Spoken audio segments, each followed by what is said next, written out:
آج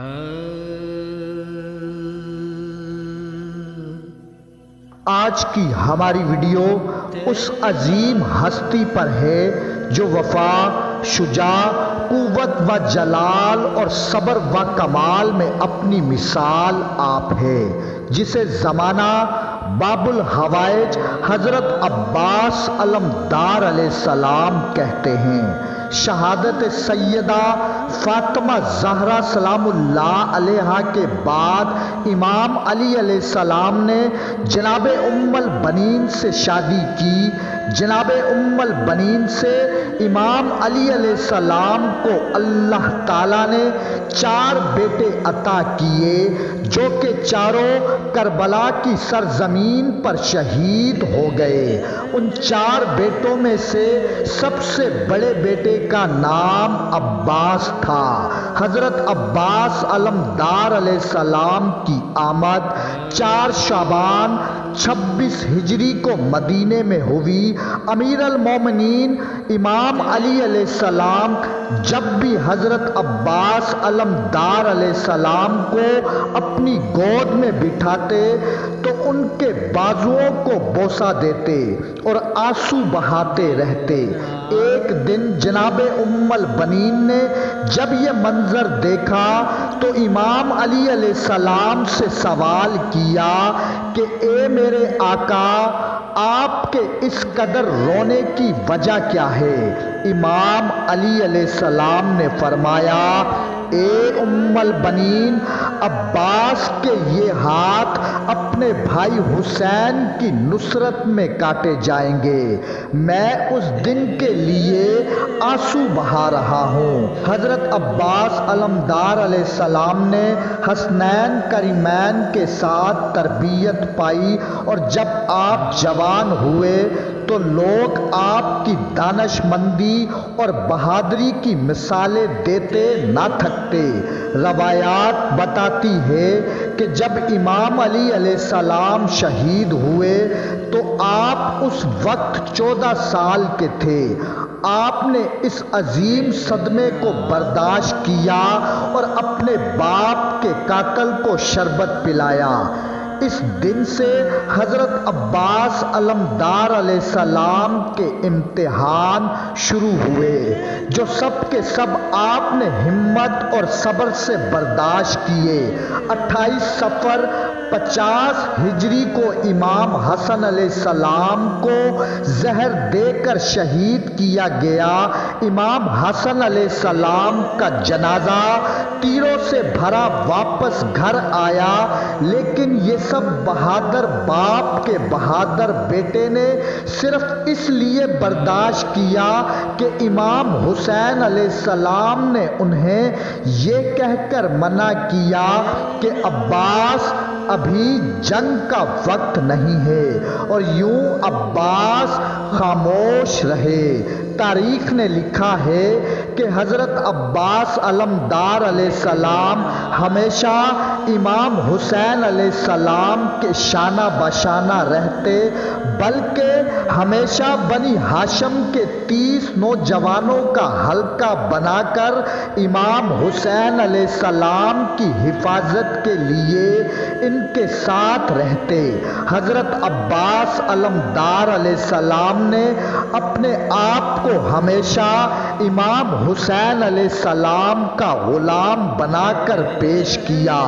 جب کربلا کے میدان میں ایک ایک شہید اپنی جانوں کا نذرانہ پیش کرتے رہے تو حضرت عباس علمدار علیہ السلام بھی امام حسین علیہ السلام کے پاس آئے اور عرض کی، اے میرے آقا، اب مجھے بھی اجازت دیں کہ میں ان یزیدیوں کو واصل جہنم کر دوں۔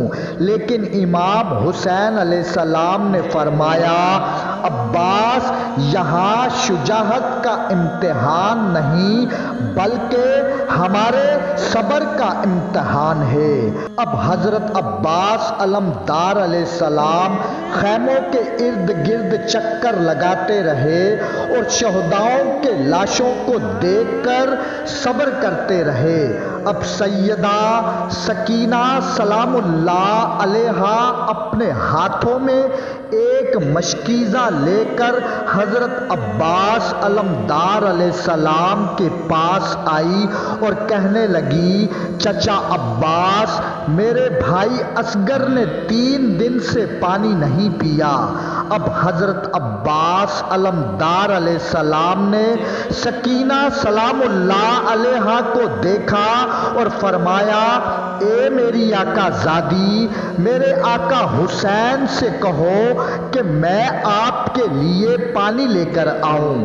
اب سیدہ سکینہ سلام اللہ علیہا حضرت عباس علمدار علیہ السلام کو لے کر امام حسین علیہ السلام کے پاس آئی اور فرمایا، اے بابا، چچا عباس کو اجازت دے دو کہ وہ نہر سے پانی لے کر آئیں۔ اب امام حسین علیہ السلام نے حضرت عباس علمدار علیہ السلام کے چہرے کو دیکھا اور ایک آہ بھری اور حضرت عباس علمدار علیہ السلام کو پانی لانے کی اجازت دے دی۔ اب حضرت عباس علمدار علیہ السلام مشکیزے کو لے کر اپنے گھوڑے اشل پر سوار ہوئے اور نہر فرات کی جانب بڑھے۔ تاریخ نے لکھا ہے کہ جب حضرت عباس علمدار علیہ السلام دریائے فرات کی طرف مشکیزہ لے کر آئے تو اس وقت یزیدی فوج کا نہر فرات پر بہت بڑا پہرا تھا۔ جب پہرے داروں نے ایک گھوڑا سوار کو آتے ہوئے دیکھا تو فوج یزید میں ہلچل مچ گئی۔ تاریخ نے لکھا ہے کہ حضرت عباس علمدار علیہ السلام لاکھوں کی فوج کو چیرتے ہوئے دریائے فرات پر آئے۔ اب حضرت عباس علمدار علیہ السلام نے اپنا علم دریائے فرات کے کنارے پر گاڑا اور مشکیزے میں پانی بھرنے لگے۔ مشکیزے کو بھرنے کے بعد آپ نے پانی کو اپنے چلو میں بھرا اور پھر یہ سوچ کر پانی گرا دیا کہ میرے آقا حسین اور ان کی آل 3 دن سے پیاسے ہیں۔ اب حضرت عباس علمدار علیہ السلام مشکیزے کو بھر کر گھوڑے پر سوار ہوئے خیام کی طرف بڑھے تو فوج یزید نے چاروں طرف سے حملہ کر دیا اور تیروں تلواروں کی بوچھاڑ کر دی۔ ایک ملعون نے آواز دی، اگر عباس یہ پانی خیمے تک لے گیا تو ہماری خیر نہیں ہوگی۔ اب اتنے میں ایک ظالم نے چھپ کر تلوار کا وار کیا جس سے عباس کا ایک بازو قلم ہو گیا۔ پھر ایک ظالم نے دوسرے بازو پر بھی تلوار کا وار کیا اور آپ کا دوسرا بازو بھی قلم ہو گیا۔ اب حضرت عباس علمدار علیہ السلام نے پانی کا مشکیزہ اپنے منہ میں رکھا، لیکن یزیدی فوج نے اتنے تیر برسائے کہ پانی کے مشکیزے کو لگے اور پانی بہنے لگا۔ اب جیسے ہی پانی بہتا ہے تو حضرت عباس علمدار علیہ السلام کی آنکھوں سے آنسو جاری ہونے لگے۔ اب حضرت عباس علمدار علیہ السلام گھوڑے کی زین سے کربلا کی زمین پر گرے۔ حضرت عباس علمدار علیہ السلام کی شہادت کے بعد امام حسین علیہ السلام بھی شہید ہو گئے۔ جب 11 محرم کو تمام شہداؤں کے سروں کو ان کے جسم مبارک سے جدا کیا گیا، ان کے سروں کو نیزوں پر بلند کیا گیا، لیکن صاحب وفا حضرت عباس علمدار علیہ السلام کا سر مبارک نیزے پر نہیں رکتا اور بار بار نیزے سے گر جاتا۔ اب یزیدی فوج پریشان ہو کر امام سجاد علیہ علیہ السلام کے پاس آئے اور پوچھنے لگے کہ یہ سر بار بار نیزے سے کیوں گر جاتا ہے؟ اب امام سجاد علیہ السلام نے روتے ہوئے فرمایا، میرے چچا عباس نے ساری زندگی میرے بابا حسین کی برابری نہیں کی، تو ان کی شہادت کے بعد میرے چچا عباس کا سر میرے بابا حسین کے سر کے برابر نہیں رک سکتا۔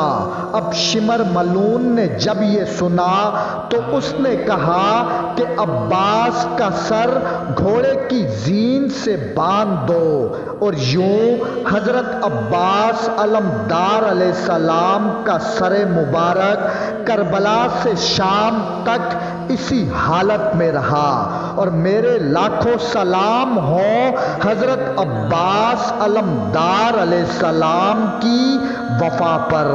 اللہم صلی علی محمد و آل محمد۔